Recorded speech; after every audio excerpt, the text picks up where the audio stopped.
El 31 de agosto de 1985, un hombre corrió desesperadamente por las calles del este de Los Ángeles, su rostro en pánico, su ropa empapada de sudor en el calor asfixiante del verano californiano. Acababa de intentar robar 2 autos en rápida sucesión, fallando en ambos intentos. Los dueños de los vehículos habían resistido, habían luchado, se habían negado a convertirse en sus víctimas. Y ahora, mientras corría por esas calles familiares en el barrio predominantemente latino, algo extraordinario estaba sucediendo. La gente lo reconocía. Habían visto su fotografía en las noticias esa misma mañana, en la primera plana de los periódicos que todavía sostenían en sus manos. «¡Es él!», gritó alguien. «¡El acechador nocturno!». Lo que siguió fue una escena que nunca se había visto antes en la historia del crimen estadounidense. Una comunidad entera se volvió contra el depredador que había aterrorizado a California durante más de un año. Hombres salieron corriendo de sus casas y negocios. Manuel de la Torre, que estaba reparando su auto, agarró una barra de hierro y corrió tras el fugitivo. Cuando alcanzó al hombre que huía, lo golpeó en la cabeza con toda su fuerza. El hombre cayó, pero se levantó de nuevo, tratando de escapar. De la Torre lo golpeó una segunda vez, y esta vez el hombre se derrumbó.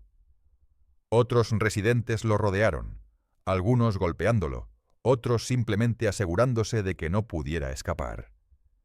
Alguien tenía un periódico con la fotografía del acechador nocturno en la portada. La compararon con el rostro ensangrentado del hombre en el suelo. Era una coincidencia perfecta. Cuando la policía finalmente llegó minutos después, encontraron a Richard Ramírez tendido en la acera, severamente golpeado por los residentes que lo habían capturado. «Solo dispárenme», suplicó a los oficiales mientras lo esposaban. «Quiero morir. Todos los asesinatos van a ser culpados de mí. Deberían haberme disparado en la calle». En el viaje a la estación de policía, confesó espontáneamente: «Quiero la silla eléctrica. Lo hice, ya saben. Me atraparon, el acechador. Hey, quiero una pistola para jugar a la ruleta rusa. Preferiría morir que pasar el resto de mi vida en prisión. ¿Pueden imaginar que la gente me atrapó, no la policía?». Se rió y luego agregó: «Creen que estoy loco, pero no conocen a Satanás». Tarareó la canción Night Prowler del grupo de rock AC/DC. Así terminó el reinado de terror de Richard Ramírez, el acechador nocturno, uno de los asesinos en serie más brutales y aterradores en la historia de California. Durante más de un año, había convertido las noches de verano de California en pesadillas vivientes. Había entrado en hogares mientras las familias dormían, asesinando, violando, torturando sin discriminación ni patrón predecible. Había matado a hombres y mujeres, jóvenes y ancianos. Había atacado en Los Ángeles y San Francisco. Había usado pistolas y cuchillos y sus propios puños. No había forma de predecir dónde atacaría a continuación o quién sería su próxima víctima. Y ahora, finalmente, estaba bajo custodia. Esta es la historia de Richard Ramírez, el acechador nocturno, el asesino en serie satanista que aterrorizó a California y cuyos crímenes fueron tan brutales y aleatorios que cambiaron para siempre cómo los estadounidenses piensan sobre la seguridad en sus propios hogares. Una infancia marcada por la violencia. Ricardo Leiva Muñoz Ramírez nació el 29 de febrero de 1960 en El Paso, Texas, el menor de 5 hijos nacidos de inmigrantes mexicanos. Su padre, Julián Ramírez Tapia, trabajaba en el ferrocarril de Santa Fe, un trabajo físicamente exigente que a menudo lo dejaba frustrado y propenso a la ira. Su madre, Mercedes, hacía lo mejor que podía para criar a 5 niños con recursos limitados.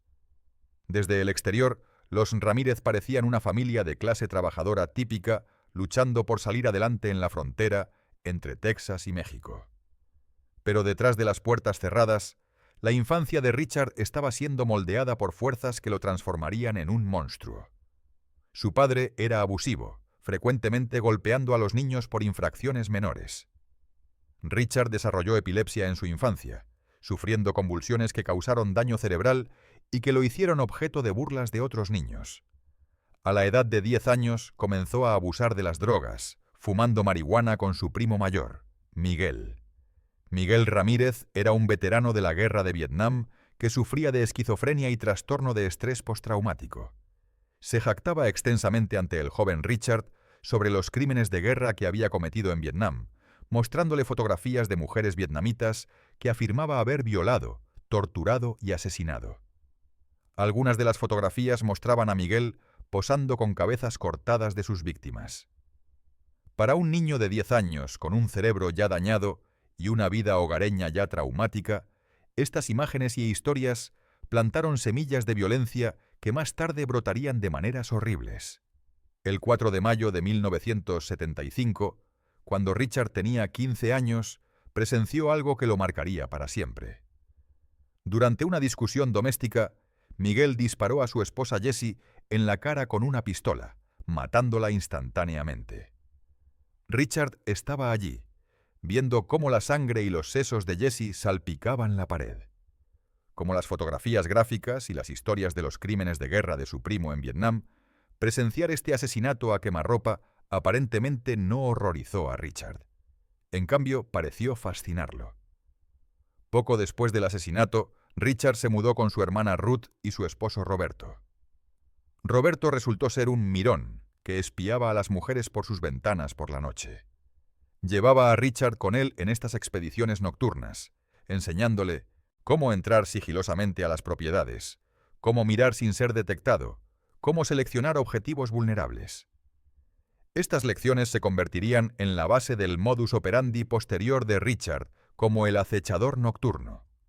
Como adolescente, Richard frecuentemente cazaba coyotes, conejos y pájaros con el rifle calibre 22 de su padre en el desierto de El Paso por la noche. A menudo los destripaba después y alimentaba sus entrañas al perro de la familia. Mientras aún estaba en la escuela, consiguió un trabajo en un Holiday Inn local y usó su llave maestra para robar a los huéspedes dormidos. En al menos una ocasión, Richard molestó a 2 niños en un elevador del hotel, pero nunca fue reportado o procesado por este acto. Su empleo terminó abruptamente después de que Richard intentó violar a una mujer en su habitación de hotel y fue atrapado en el acto por el esposo de la víctima. Aunque el esposo golpeó a Richard en la escena, los cargos criminales fueron retirados cuando la pareja, que vivía fuera del estado, declinó regresar a Texas para testificar contra él. Después de abandonar la escuela secundaria, Richard se mudó a Los Ángeles. Continuó cometiendo crímenes y fue brevemente encarcelado por robar un auto. Durante este tiempo, desarrolló una adicción severa a la cocaína, a menudo permaneciendo despierto durante días en un estado de paranoia inducida por drogas. También cultivó un interés en el satanismo, dibujando pentagramas y el número 666 en sus pertenencias. Este simbolismo satánico se convertiría en su tarjeta de presentación, dejada en escenas del crimen para aterrorizar aún más a sus víctimas y al público. El primer asesinato. El 28 de junio de 1984, Richard Ramírez cometió su primer asesinato conocido como adulto. Jenny Binkow, una viuda de 79 años, fue encontrada muerta en su apartamento en Glassell Park, Los Ángeles. Había sido apuñalada repetidamente en la cabeza, el cuello y el pecho mientras dormía en su cama, y su garganta fue cortada tan profundamente que casi fue decapitada. Ramírez había quitado una malla de una ventana abierta para ganar acceso al apartamento. Su huella dactilar fue encontrada en la malla, aunque en ese momento, antes de que los sistemas informáticos de huellas dactilares estuvieran completamente desarrollados, esta pista no lo llevaría inmediatamente a su identificación.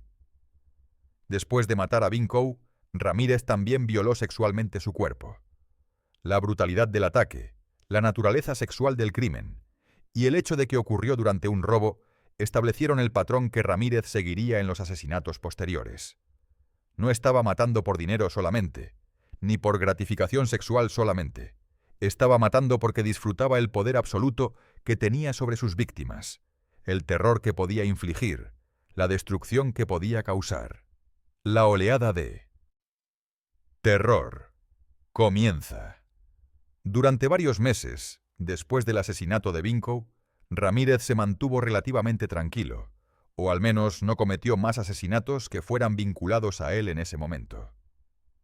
Pero en la primavera de 1985 comenzó una oleada de crímenes que aterrorizaría a California durante los próximos 5 meses. En marzo de 1985, Ramírez comenzó una serie de ataques brutales que se aceleraron rápidamente en frecuencia y violencia. El 17 de marzo disparó a Dale Okazaki, de 34 años, en su condominio en Rosemead. Esa misma noche, solo una hora después, atacó a María Hernández en Monterey Park. Le disparó en la cara, pero milagrosamente la bala rebotó en un llavero que ella ya levantó instintivamente para protegerse. Sobrevivió, convirtiéndose en una de las pocas personas que pudo proporcionar una descripción del atacante. Pocas horas después, Verónica Yu, de 30 años, fue sacada de su auto en Monterey Park y asesinada a tiros con una pistola de calibre 22. Los informes de noticias comenzaron a referirse a un asesino que entra caminando, o un intruso del valle. El 17 de marzo disparó a una mujer joven. Ella sobrevivió, pero él mató a su compañera de cuarto. El 27 de marzo, Ramírez cometió uno de sus crímenes más brutales. Vincent Zazzara, de 64 años, y su esposa Maxine, de 44, fueron encontrados muertos en su casa de Whittier. Ambos habían sido disparados con una pistola de calibre 22, pero el tiroteo fue solo el comienzo. El cuerpo de Maxine había sido mutilado post-mortem de maneras que horrorizaron incluso a los investigadores más experimentados.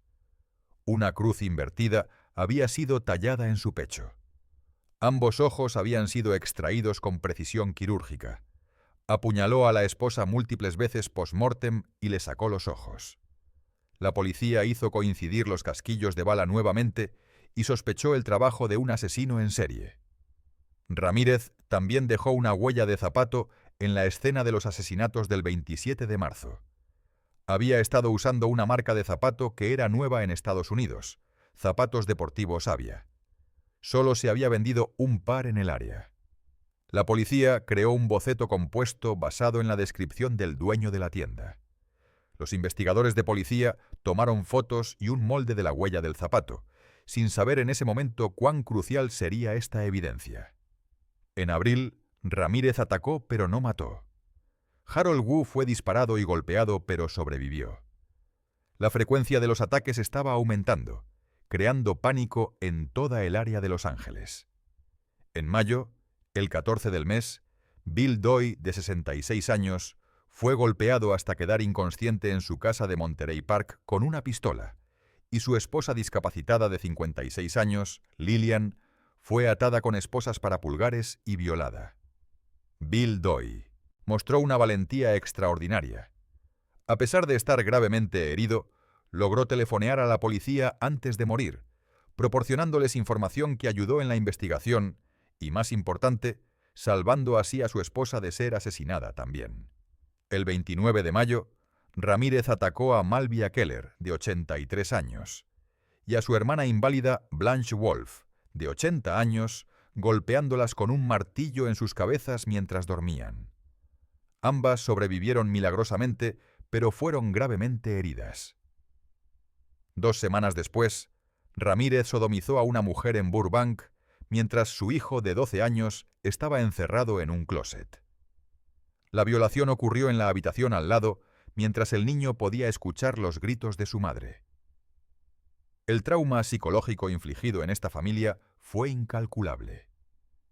La semana siguiente, Vincent y Maxine Zazzara fueron encontrados muertos en su casa de Whittier. Ambos habían sido disparados con una pistola de calibre 22. El cuerpo de Maxine había sido mutilado, con una cruz invertida tallada en su pecho y ambos ojos sacados. Con la misma pistola de calibre 22 usada en 3 escenas del crimen diferentes, la policía ahora estaba convencida de que un asesino en serie estaba suelto. Importantemente, la huella de un zapato deportivo Avia fue encontrada en la tierra afuera de las ventanas de la casa Zazzara. Los investigadores de policía tomaron fotos y un molde de la huella del zapato. Lo que aterrorizó particularmente a los investigadores y al público fue la completa falta de patrón en la selección de víctimas de Ramírez. Atacaba a personas jóvenes y ancianas. Atacaba a hombres y mujeres. Atacaba en vecindarios ricos y en vecindarios de clase trabajadora. Usaba pistolas, cuchillos, martillos, lo que fuera que estuviera disponible. A veces mataba a ambos miembros de una pareja. A veces dejaba a uno vivo. A veces robaba objetos de valor. A veces no. No había forma de predecir quién sería su próxima víctima o dónde atacaría.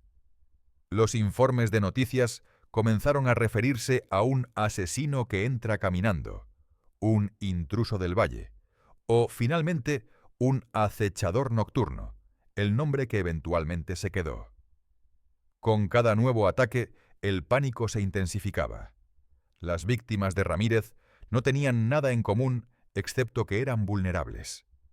Atacaba a ancianos y jóvenes, hombres y mujeres, en vecindarios ricos y pobres, en Los Ángeles y en la zona de la Bahía de San Francisco. No había forma de predecir dónde atacaría a continuación. Ramírez había desarrollado una firma en sus crímenes. Despachaba rápidamente a las víctimas masculinas para poder pasar más tiempo brutalizando a las mujeres. Esta firma se volvió cada vez más evidente a medida que los investigadores comenzaron a vincular los crímenes. En caso tras caso, si había una pareja presente, el hombre era asesinado rápida y eficientemente, a menudo con un solo disparo a la cabeza. Luego, Ramírez pasaba tiempo con las víctimas femeninas, violándolas, torturándolas, forzándolas a jurar en Satanás, dibujando pentagramas en sus cuerpos o en las paredes. El terror se intensifica. Durante el verano de 1985, los ataques de Ramírez se volvieron más frecuentes y más brutales. El mes de julio fue particularmente aterrador. Mientras la gente intentaba desesperadamente proteger sus hogares instalando cerrojos nuevos y sistemas de alarma, Ramírez simplemente encontraba nuevas formas de entrar. Entraba por ventanas abiertas, forzaba puertas, a veces simplemente caminaba por puertas que la gente había olvidado cerrar con llave.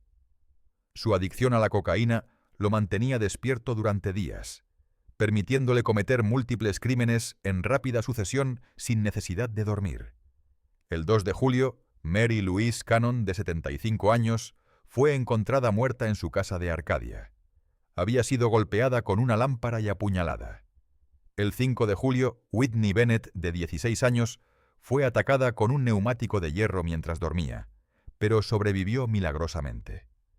El 7 de julio, Linda Fortuna, de 63 años, fue severamente golpeada con una pata de cabra y violada en su casa en Monterey Park. Su esposo de 80 años, Max Fortuna, fue asesinado a tiros mientras intentaba defender a su esposa. Los vecinos describieron a los Fortuna como una pareja mayor querida que había vivido en el vecindario durante décadas. Su asesinato envió ondas de choque a través de la comunidad. El 20 de julio, Ramírez atacó de nuevo. Maxson Kneiding, de 68 años, y su esposa Lela, de 66, fueron encontrados muertos a tiros en su casa de Glendale. Sus cuerpos habían sido mutilados post-mortem, con un pentagrama dibujado en la pared con lápiz labial de Lela. Este uso de simbolismo satánico se estaba convirtiendo en una firma de los crímenes, aterrorizando al público aún más. No solo estaban tratando con un asesino en serie, estaban tratando con alguien que afirmaba estar actuando en nombre de fuerzas sobrenaturales del mal. El 27 de julio, Sophie Dickman, de 61 años, fue violada en su casa de Monterey Park.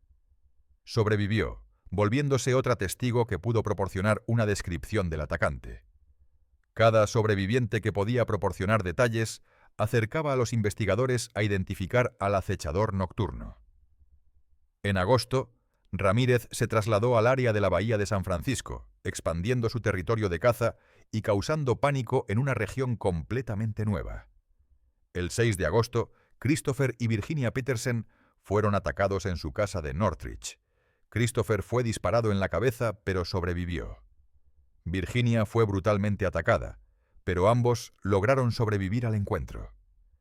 El 8 de agosto, Ramírez cometió uno de sus crímenes más horribles hasta la fecha.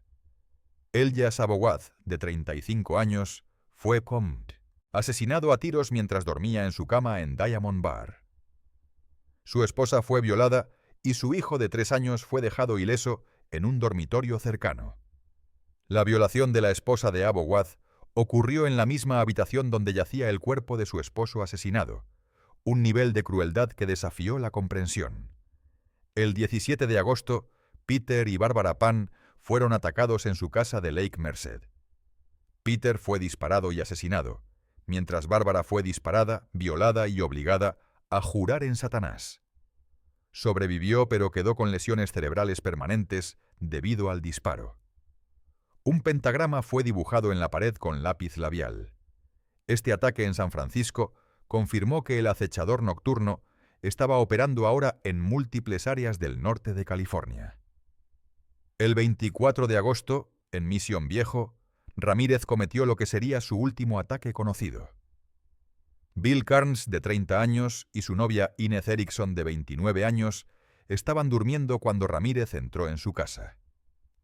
Disparó a Bill Carnes 3 veces en la cabeza a quemarropa cuando se despertó al escuchar que Ramírez amartillaba su pistola. Luego se volvió hacia Inez Erickson. Lo que siguió fue una ordalía que duró más de 1 hora. Ramírez se identificó a sí mismo como el acechador nocturno y la forzó a jurar que amaba a Satanás mientras la golpeaba con sus puños y la ataba con corbatas del closet. Después de robar lo que pudo encontrar, Ramírez arrastró a Erickson a otra habitación antes de violarla. Exigió efectivo y joyas, y la hizo jurar en Satanás que no había más. Antes de irse de la casa, le dijo a Erickson: «Diles que el acechador nocturno estuvo aquí». Erickson se desató y fue a la casa de un vecino en busca de ayuda. Los cirujanos removieron 2 de las 3 balas de la cabeza de Carnes, y él sobrevivió milagrosamente a sus heridas, aunque enfrentó una larga y difícil recuperación. Erickson proporcionó a la policía una descripción detallada de su atacante, información crucial que se combinaría con otras pistas para finalmente identificar a Ramírez. Este ataque resultó ser un punto de inflexión crucial en la investigación. El auto de Ramírez, un Toyota Station Wagon naranja que había robado, fue encontrado unos días después en el área de Rampart de Los Ángeles, completo con suficiente huella dactilar para hacer una coincidencia.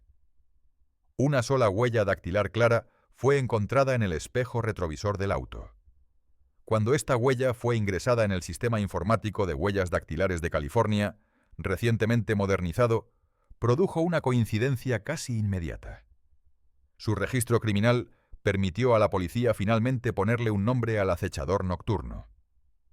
Richard Ramírez ya no era un fantasma sin rostro. Era un hombre de 25 años de El Paso, Texas, con una larga historia criminal que incluía robo de auto y otros delitos. Tenía una fotografía policial de 1980 y 4. La policía ahora sabía quién era, cómo se veía, y podían comenzar a rastrearlo. La investigación intensificada. Los detectives Gil Carrillo, del Departamento del Sheriff del Condado de Los Ángeles, y Frank Salerno, un veterano legendario que había trabajado en el caso del Hillside Strangler, dirigieron la investigación del acechador nocturno.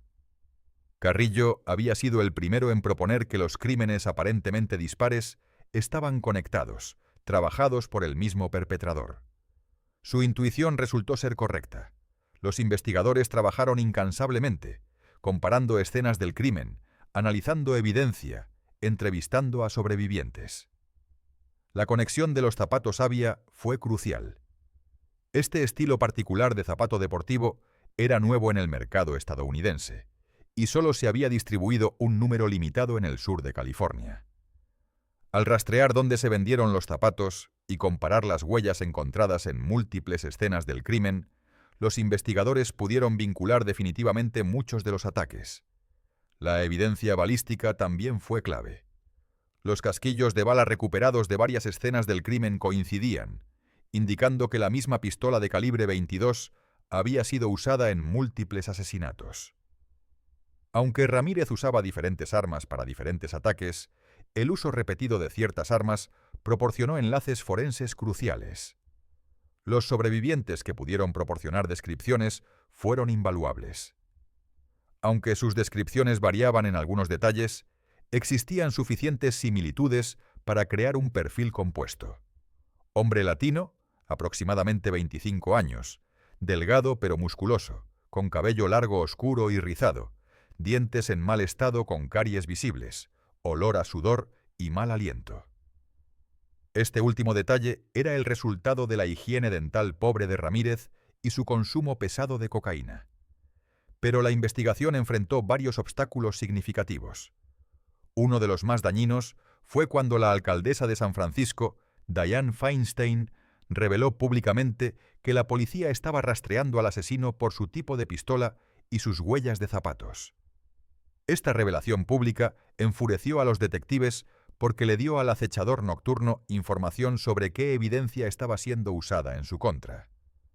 Ramírez, que seguía la cobertura de noticias de sus crímenes de cerca, más tarde confesó que esta revelación lo causó tirar sus zapatos a vía al Golden Gate Bridge. Sin embargo, las fotografías y moldes de las huellas de zapatos, que ya habían sido tomadas en escenas del crimen anteriores, todavía proporcionaban evidencia forense valiosa. La captura. El 30 de agosto de 1985, 6 días después de su último asesinato conocido, el nombre y la fotografía de Ramírez fueron liberados al público. Su fotografía policial de 1984 apareció en la primera plana de periódicos en toda California. Cobertura de medios nacionales de TV e impresos presentaron su foto policial de prisión, junto con una serie de pistas de testigos y sobrevivientes. Ramírez estaba en Tucson, Arizona, visitando a su hermano cuando se liberó su fotografía. Regresó a California a la mañana siguiente en autobús. Cuando salió de la estación de autobuses en Los Ángeles, notó su fotografía en periódicos por todas partes. Entró en pánico. Intentó robar un auto en el vecindario de Boyle Heights, pero la mujer en el auto se negó a darle sus llaves. Viendo su altercado, su esposo corrió hacia Ramírez y lo golpeó con un poste de cerca. Una multitud se reunió rápidamente. Estos residentes del este de Los Ángeles reconocieron a Ramírez de las fotos que habían visto esa mañana. Habían leído sobre sus crímenes, sobre el terror que había infligido en sus comunidades. Y ahora, finalmente, lo tenían. Lo golpearon severamente antes de que llegara la policía.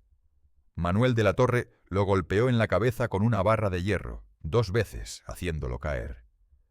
Otras personas en la multitud lo patearon y golpearon mientras yacía en el suelo. Cuando la policía finalmente llegó para arrestar a Ramírez, estaba severamente golpeado y sangrando. Pero estaba vivo, y ahora estaba bajo custodia. El reinado de terror del acechador nocturno había terminado.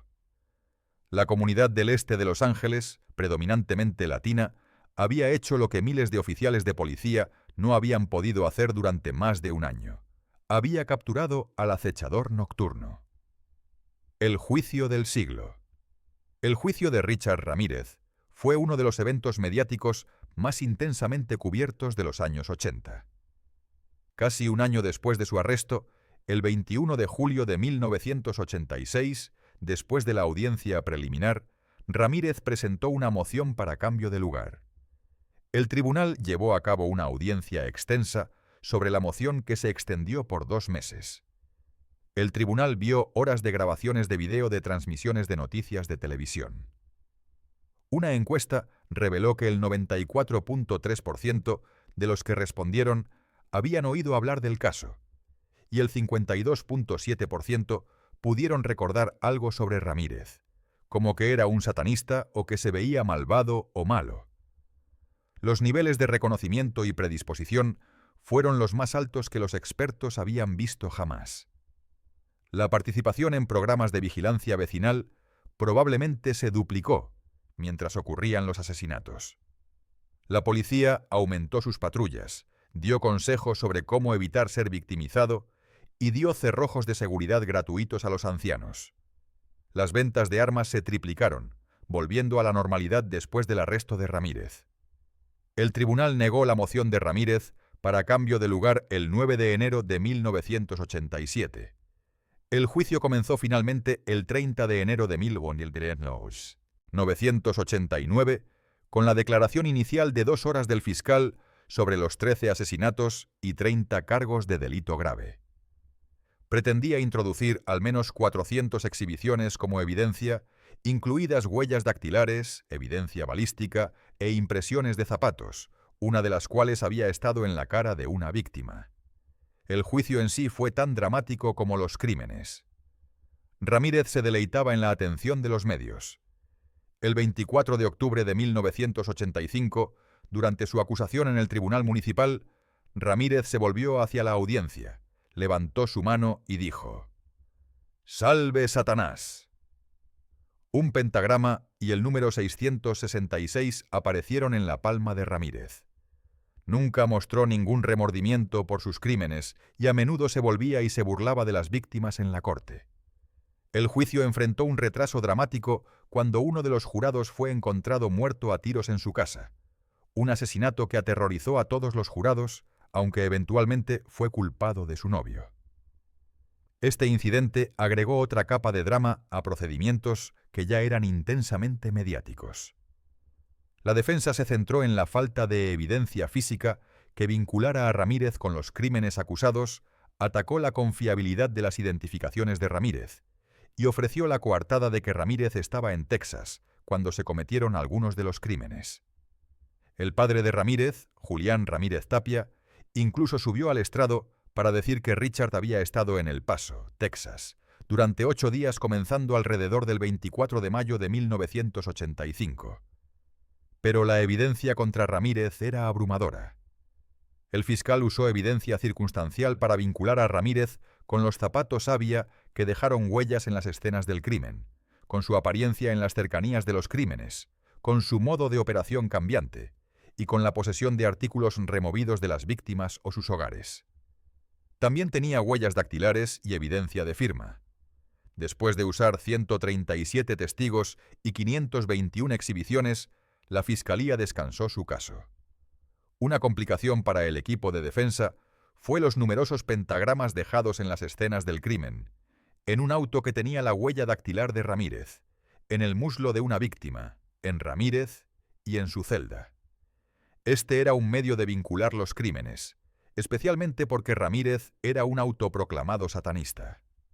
El 20 de septiembre de 1989, después de 22 horas de deliberación, el jurado encontró a Ramírez culpable de 13 asesinatos.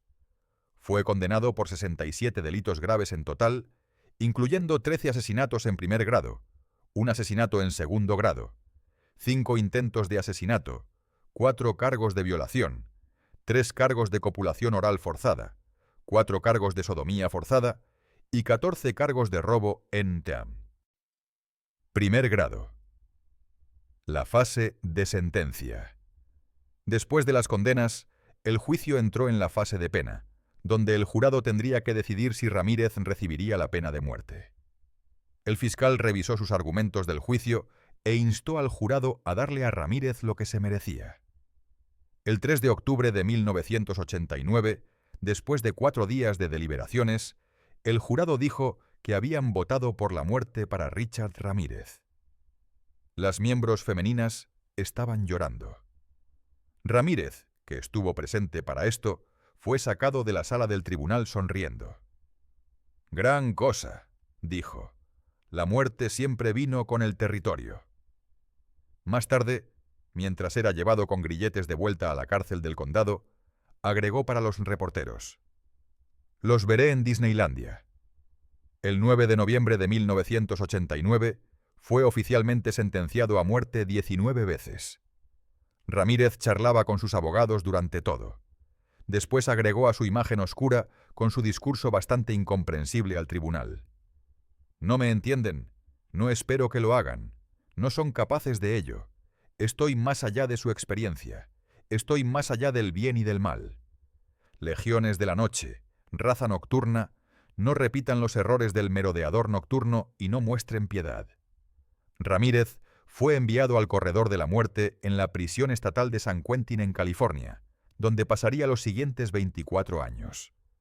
Durante su tiempo en prisión, se casó con Doreen Lioy, una editora de revistas que se había enamorado de él después de ver su juicio en televisión. Se casaron en 1996 en una ceremonia en la prisión. Lioy dijo que creía que Ramírez era inocente y que continuaría apoyándolo. El matrimonio eventualmente fracasó después de que el ADN vinculara a Ramírez con el asesinato de 1984 de Mei Leung, una niña de 9 años. La muerte en prisión.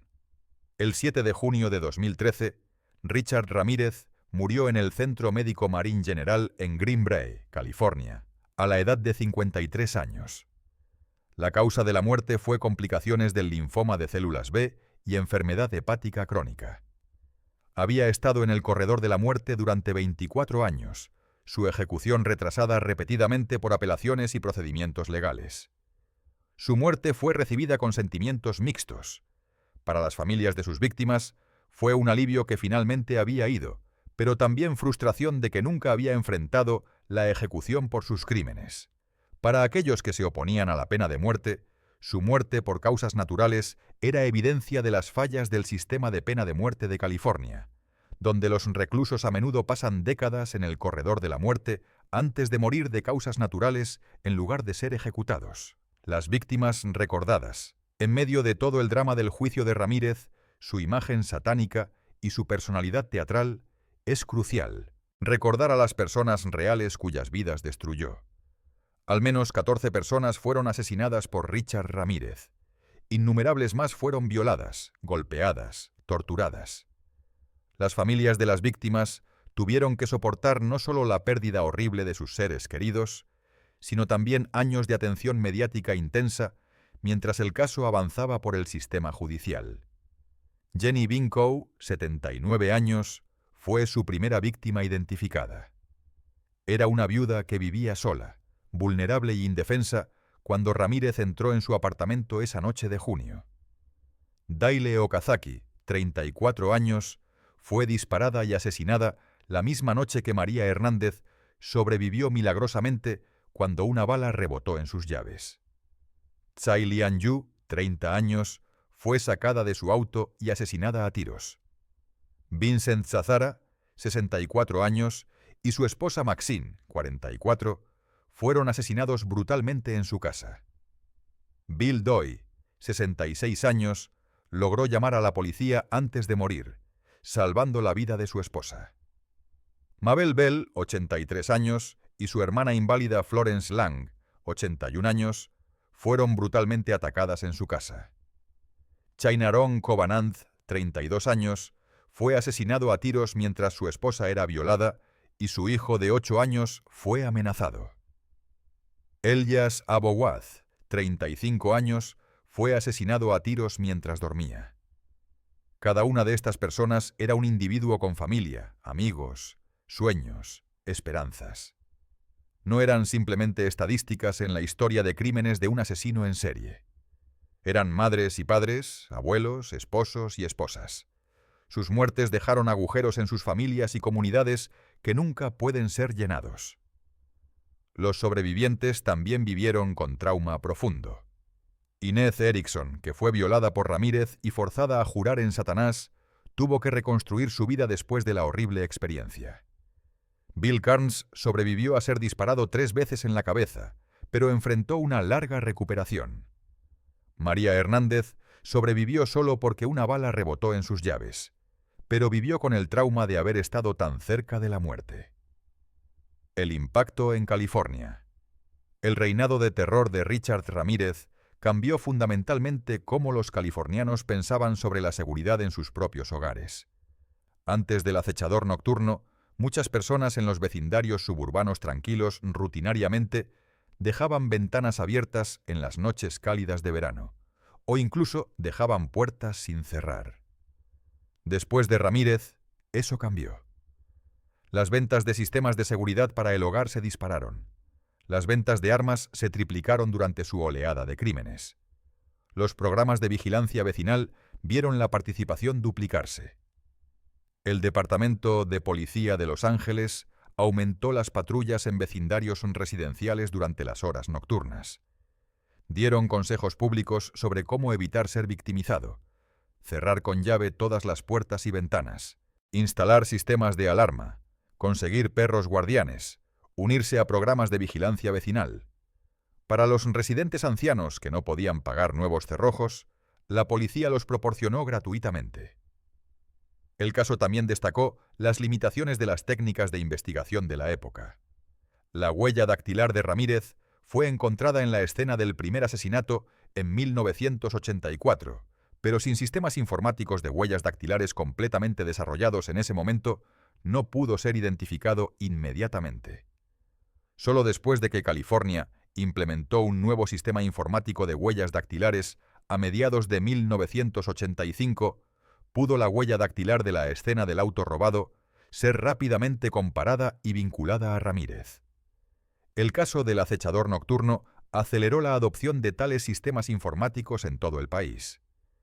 También llevó a una mejor coordinación entre departamentos de policía en diferentes jurisdicciones.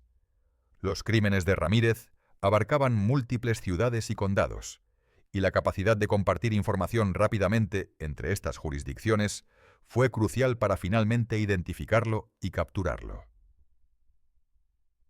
El legado cultural. El caso de Richard Ramírez ha tenido un impacto duradero en la cultura popular. Ha sido tema de numerosos libros, documentales y dramatizaciones. El libro de Philip Carlo, The Night Stalker, proporcionó un relato detallado de los crímenes de Ramírez y la investigación que llevó a su captura. En 2021, Netflix lanzó Night Stalker, The Hunt for a Serial Killer, una serie documental que presentó entrevistas de primera persona, metraje de archivo, recreaciones recién filmadas y fotografía original relacionada con el caso.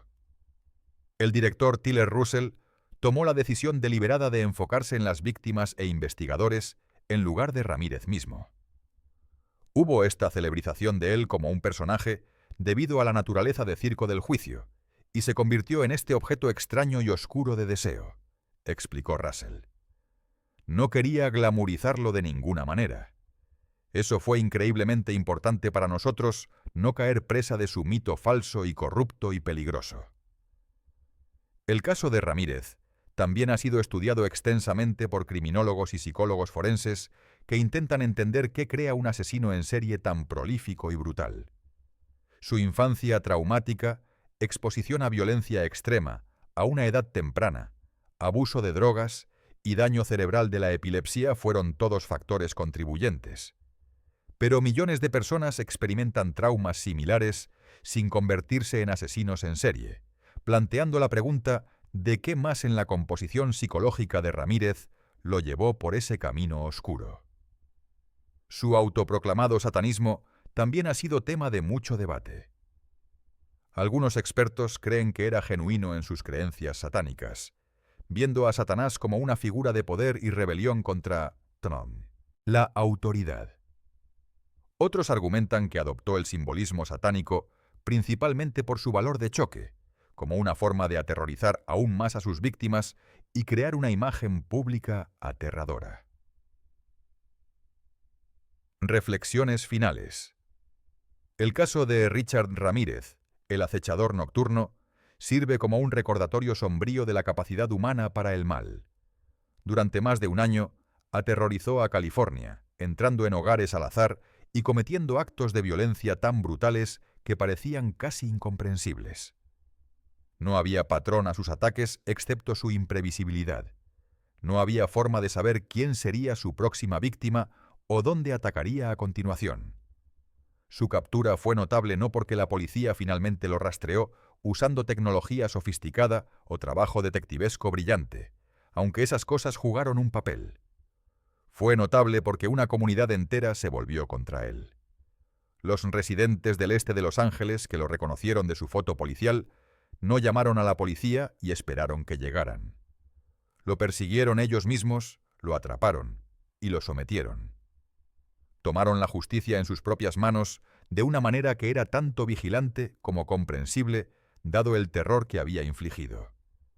El juicio de Ramírez reveló a un hombre completamente sin remordimiento, que se deleitaba en la atención que recibía, que usaba el estrado para promover su imagen satánica y aterrorizar aún más a las familias de sus víctimas. Sus declaraciones en la corte, sus exhibiciones teatrales, su completa falta de humanidad básica, todo pintaba el retrato de alguien que estaba verdaderamente más allá de la redención. Pero incluso mientras reconocemos la maldad de Richard Ramírez, debemos preguntarnos si podría haberse evitado. Su infancia estuvo llena de señales de advertencia: el abuso físico, el daño cerebral, la exposición a violencia extrema a través de su primo Miguel, la presencia del asesinato de la esposa de Miguel. ¿Podría la intervención temprana haber cambiado su trayectoria? ¿El sistema falló en proteger al niño que se convertiría en el acechador nocturno? Estas preguntas no son intentos de excusar los crímenes de Ramírez. Era responsable de sus acciones. Eligió entrar en esos hogares, eligió atacar a esas víctimas, eligió infligir ese terror. Pero entender cómo alguien se convierte en un monstruo es crucial si queremos prevenir futuros monstruos de formarse. El caso de Richard Ramírez también nos recuerda la importancia de la tecnología en la aplicación de la ley moderna. Su huella dactilar fue encontrada en la primera escena del crimen, pero sin la tecnología para hacer coincidir rápidamente esa huella con su identidad, continuó matando durante más de un año. Hoy, tales huellas dactilares pueden ser comparadas contra bases de datos en minutos. El ADN puede vincular a sospechosos a escenas del crimen con certeza científica. Los sistemas informáticos pueden rastrear patrones a través de INEAS, múltiples jurisdicciones. Estas herramientas, que no existían o no estaban completamente desarrolladas en 1985, ahora son estándares en la investigación criminal. Más de una década después de su muerte, Richard Ramírez permanece como uno de los asesinos en serie más notorios en la historia estadounidense. Sus crímenes fueron tan brutales, tan aleatorios, tan aterradores, que dejaron una marca permanente en California y en la conciencia estadounidense. Pero mientras recordamos al monstruo, también debemos recordar a sus víctimas. Las 14 personas que asesinó, los innumerables más que atacó y traumatizó, y las familias y comunidades que dejó destrozadas. El acechador nocturno puede haber muerto en prisión sin enfrentar la ejecución, pero su legado vive en las precauciones que ahora tomamos para protegernos, en las tecnologías que usamos para rastrear a los criminales, y en las memorias de aquellos cuyas vidas tocó con su mal indescriptible. Dale like y suscríbete a Crímenes y Castigos para más análisis en profundidad de casos donde criminales despiadados enfrentaron la justicia en las Cortes de Estados Unidos. Deja un comentario abajo haciéndonos saber desde dónde estás viendo y qué caso te gustaría que cubriéramos a continuación. Tu apoyo nos ayuda a continuar trayendo estas importantes historias a la luz.